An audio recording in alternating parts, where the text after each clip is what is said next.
আলমারিতে এই ৫টি জিনিস রাখুন। নতুন বছরে সৌভাগ্য সমৃদ্ধি থাকবে আপনার মুঠোয়। নতুন বছর শুরু হতে আর মাত্র কয়েকদিনের অপেক্ষা, তারপরেই ক্যালেন্ডারের পাতা উল্টে শুরু হয়ে যাবে নতুন বছর। নতুন বছরে সুখ ও সৌভাগ্য লাভ করার বাসনায় আমাদের সবার মনেই রয়েছে। তার জন্য মেনে চলুন জ্যোতিষের এই টোটকা। জীবনে যা কিছু ব্যর্থতা ও অপ্রাপ্তি তা এই বছরেই ফেলে রেখে নতুন বছরে সুখ সৌভাগ্য লাভ করতে আমরা সবাই চাই। জ্যোতিষবিদরা জানাচ্ছেন যে নতুন বছর যদি শুভভাবে শুরু করা যায় তবে শুভ ফল লাভ করা খুব একটা কঠিন হয় না। নতুন বছরের শুরুতেই জীবনে পজিটিভ এনার্জি যাতে প্রবাহিত হয় তার জন্য উপায় বলেছেন জ্যোতিষবিদরা।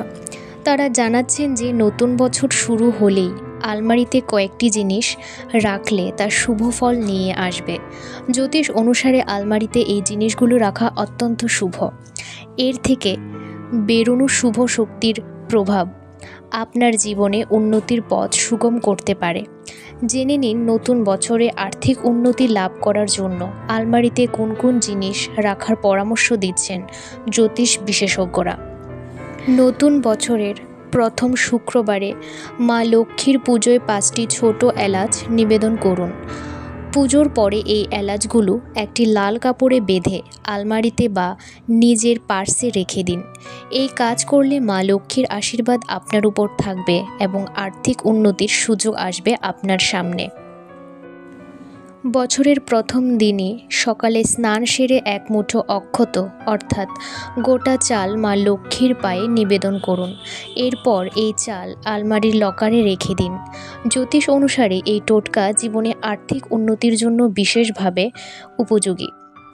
বছরের প্রথম শুক্রবারে সব নিয়ম আচার মেনে মা লক্ষ্মীর পুজো করুন। পুজোয় অন্য সামগ্রীর পাশাপাশি একটি রূপোর টাকা নিবেদন করুন। পুজোর সময় এই টাকা মা লক্ষ্মীর পায়ের কাছে রাখুন।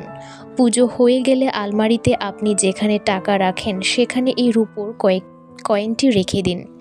হিন্দু ধর্মে অশ্বত্থ গাছকে অত্যন্ত পবিত্র গাছ হিসেবে মনে করা হয়। নতুন বছরে অশ্বত্থ গাছের একটি পাতাকে শুদ্ধ করে নিয়ে তারপর এটি পার্সে বা আলমারিতে যেখানে টাকা রাখেন সেখানে রেখে দিন। এটি অত্যন্ত শুভ এবং এই টোটকা আপনার জীবনে আর্থিক উন্নতির পথ সুগম করবে বলে মনে করা হয়। নতুন বছরের প্রথম শুক্রবারে মা লক্ষ্মীর পুজোয় 5টি হলুদ কড়ি নিবেদন করুন। পুজোর পরে এই কড়িগুলো একটি লাল বা হলুদ কাপড়ে বেঁধে আলমারিতে রেখে দিন। এর ফলে মা লক্ষ্মীর আশীর্বাদ সারা বছর আপনার উপর বর্ষিত হবে।